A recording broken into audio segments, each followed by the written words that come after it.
حي على الفلاح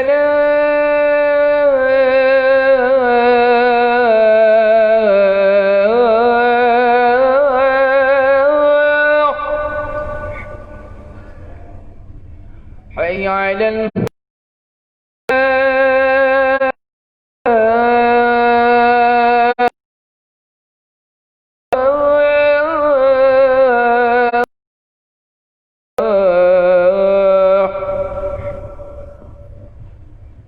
الله أكبر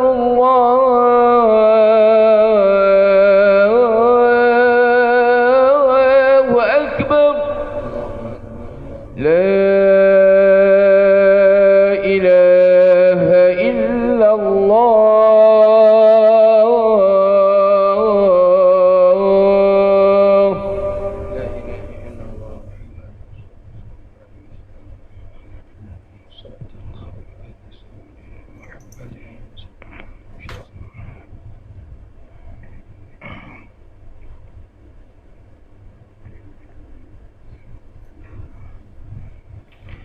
الحمد لله القائل أعوذ بالله من الشيطان الرجيم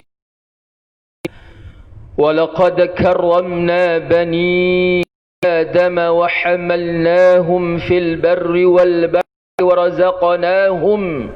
ورزقناهم من الطيبات وفضلناهم على كثير ممن خلقنا تفضيلا أشهد أن لا إله إلا الله وحده لا شريك له وأشهد أن محمدا عبده ورسوله اللهم صل وسلم على سيدنا محمد وعلى آله وصحبه أجمعين أما بعد فيا أيها المسلمون اتقوا الله أوصيكم وإياي بتقوى الله فقد فاز المتقون وقال الله تعالى في القرآن العزيز أعوذ بالله من الشيطان الرجيم يا أيها الذين آمنوا اتقوا الله حق تقاته ولا تموتن إلا وأنتم مسلمون. Muslimin sidang jemaah yang dirahmati Allah Subhanahu wa taala sekalian, marilah sama-sama kita meningkatkan ketakwaan kita kepada Allah Subhanahu wa taala dengan bersungguh-sungguh kita melaksanakan segala titah perintah Allah Subhanahu wa taala dan bersungguh-sungguh juga kita meninggalkan segala larangan Allah Subhanahu wa taala. Mudah-mudahan tuan-tuan insya-Allah kita tergolong dalam golongan orang-orang atau hamba-hamba Allah yang terbaik, beroleh kejayaan di dunia dan di akhirah insya-Allah. Khutbah pada hari ini adalah bertajuk hak asasi manusia dalam Islam. Hadirin sidang jemaah tetamu Allah sekalian, isu hak asasi manusia masih hangat diperdebatkan, masih hangat diperkatakan, khusus negara kita ini. Pelbagai pihak telah membicarakannya dalam berbagai medium, termasuk di televisyennya dan surat khabar, bahkan di media-media sosial. Wujud kalangan masyarakat telah menjadikan isu ini sebagai polemik yang boleh menimbulkan pertembungan dalam negara kita. Perjuangan hak asasi manusia ini tuan-tuan dan kebebasan ini telah menjadi isu hangat kerana salah faham tentang konsep hak asasi menurut Islam. Kita sering mendengar slogan-slogan perjuangan kebebasan diperbesarkan di serata dunia, termasuklah negara kita sendiri. Apatah lagi bila ada ataupun bila ia digerakkan oleh pertubuhan yang sama sekali keliru identiti agamanya, dan jati diri mereka sendiri. Menurut sejarah tuan-tuan, gerakan perjuangan hak asasi manusia ini merupakan suatu gerakan yang dibina berdasarkan fahaman liberalism dan humanism. Padahal tuan-tuan, dalam Islam, hak asasi manusia telah wujud lebih lama lagi daripada gerakan ini, namun tidak menjadi isu dalam masyarakat. Hak asasi yang diperjuangkan dalam Islam adalah berpandukan nilai dan panduan Al-Quran itu sendiri. Menurut Islam, hak asasi dan kebebasan ialah suatu manifestasi tentang pengabdian selain daripada Allah Subhanahu wa taala, iaitu manifestasi kita mengabdikan diri kita ini khusus ikhlas hanya kerana Allah Subhanahu wa taala.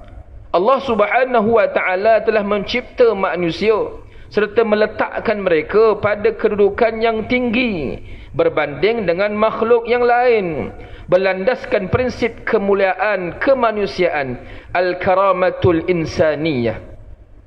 Ini sejajar apa yang dijelaskan oleh Allah Subhanahu wa taala, iaitu Allah Subhanahu wa taala menjelaskan dalam Al-Quran, dalam surah Isra atau surah Al-Isra ayat 70 yang dibacakan di awal khutbah tadi, yang bermaksud, dan sesungguhnya kami Allah Subhanahu wa taala telah memuliakan anak-anak Adam, dan kami Allah Subhanahu wa taala beri mereka menggunakan berbagai-bagai kenderaan di darat dan di laut, dan kami Allah Subhanahu wa taala telah memberikan rezeki kepada mereka dari benda-benda yang baik-baik, serta kami telah lebihkan mereka dengan selebih-lebihnya atas banyak makhluk-makhluk yang telah kami ciptakan.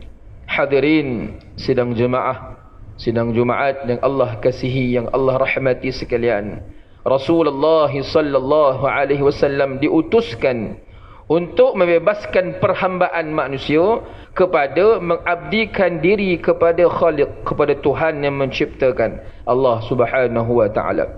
Konsep kebebasan yang dijelaskan dalam Al-Quran tidak lain mengangkat nilai kemanusiaan sejati. Ini berbeza tuan-tuan, berbeza sama sekali dengan ukuran hak asasi manusia dari pandangan barat, yang mana semuanya berpandukan kepada nilai manusia, bukan berdasarkan ukuran agama. Kita masih ingat dialog Rubi'i ibn Amir At-Tamimi kepada Rustum ketika diutuskan oleh Sa'ad bin Abi Waqqas ke Parsi. Katanya, Rustum bertanya, apa maksud kedatangan kamu ini? Dengan lantang Rubi'i menjawab, Allah Subhanahu wa taala mengutus kami untuk membebaskan manusia dari penghambaan kepada sesama manusia, kepada perhambaan kepada Allah Subhanahu wa taala semata-mata. Muslimin sedang jemaah sekalian, menurut Dr. Wahbah Az-Zuhaili, Al-Karamatul Insaniyah atau prinsip menghormati martabat keinsanan dan marwah manusia adalah sumber kepada hak asasi itu. Apabila wujudnya penghargaan terhadap al-karamatul insaniyah itu bermakna adanya tanda keinsanan manusia yang membezakannya dengan haiwan. Apa maknanya tuan-tuan jika sifat dan sikap manusia yang mulia itu tidak dijaga, bahkan dirosakkan semata-mata kononnya menjaga hak asasi manusia? Apalah maknanya tuan-tuan jika kehidupan di dunia ini tidak bersumberkan Al-Quran dan As-Sunnah yang akhirnya mengundang kemudaratan hidup di dunia dan di akhirat? Bila hidup dipisahkan dengan agama, maka terimalah kehancurannya. Rasulullah sallallahu alaihi wasallam mengingatkan kita agar merujuk kepada Islam sebagai panduan.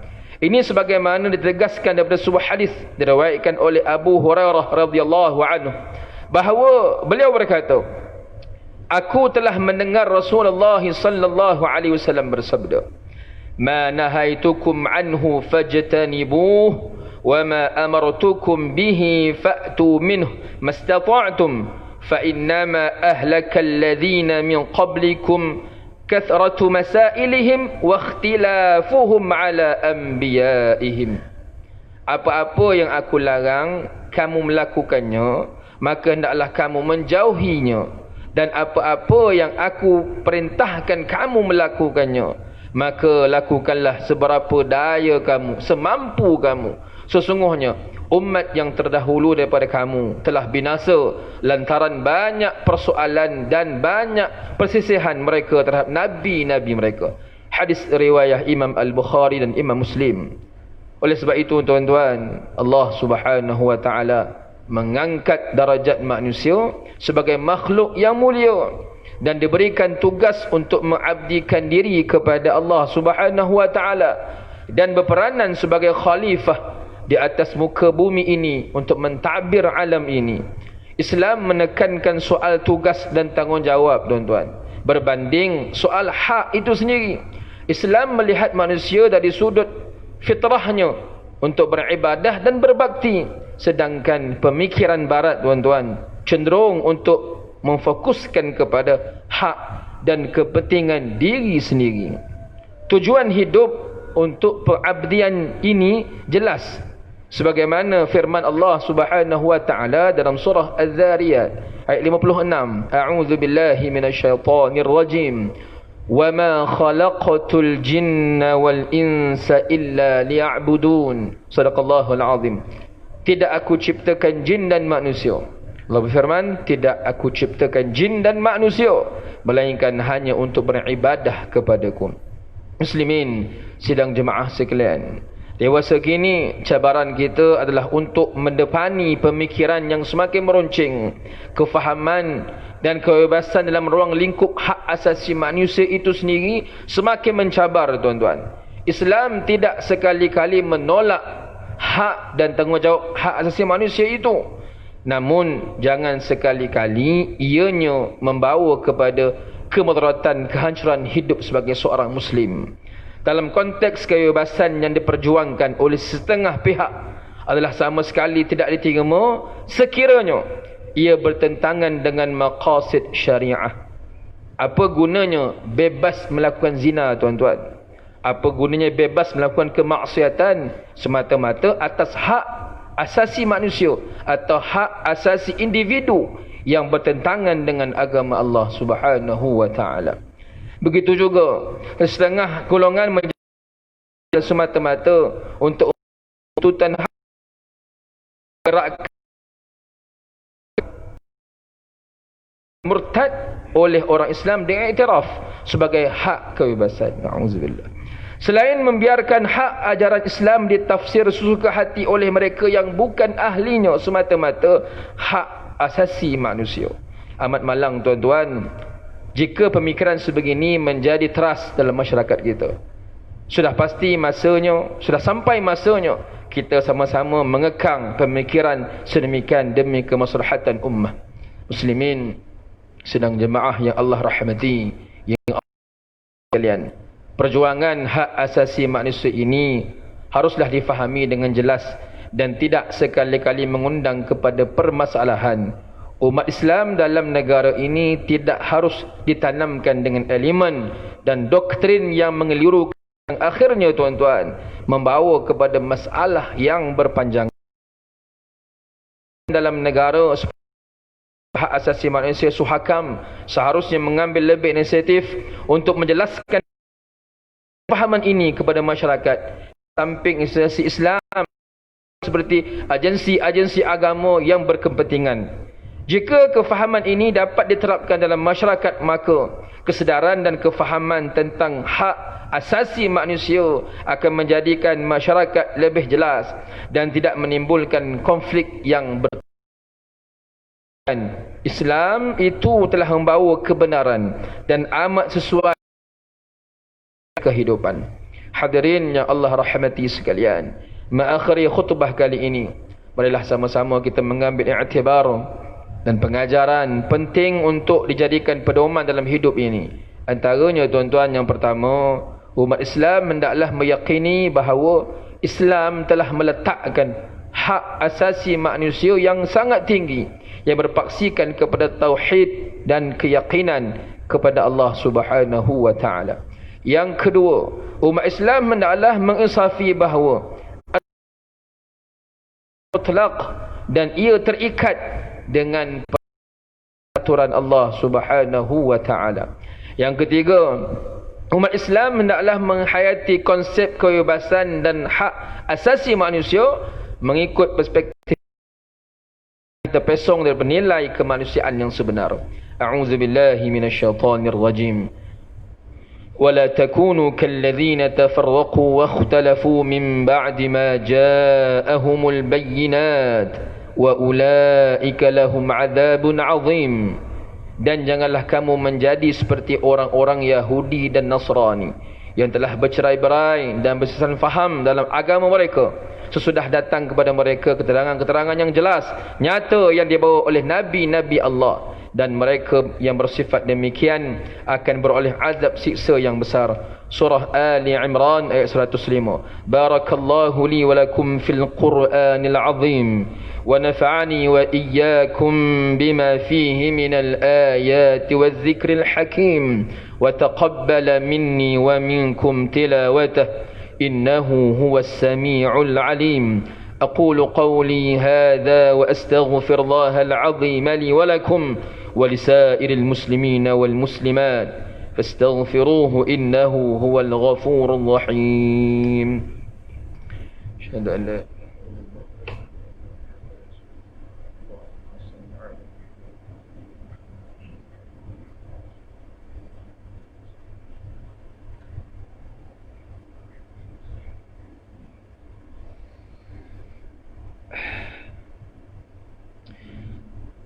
الحمد لله الذي جعلنا من المسلمين ورزقنا من الطيبات. أشهد أن لا إله إلا الله وحده لا شريك له وأشهد أن محمدا عبده ورسوله. اللهم صل وسلم وبارك على سيدنا محمد وعلى آله وصحبه ومن تبعهم بإحسان إلى يوم الدين.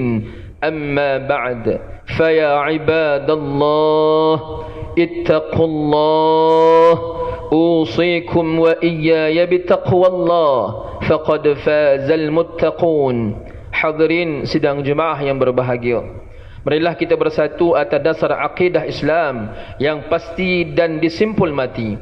Bersatu dalam apa jua situasi, bersatu teguh menghadapi perseteruan dan ancaman musuh yang terang dan terselindung. Bersatunya umat Islam adalah kekuatan paling dasar ke arah pembinaan khaira ummah, umat yang terbaik.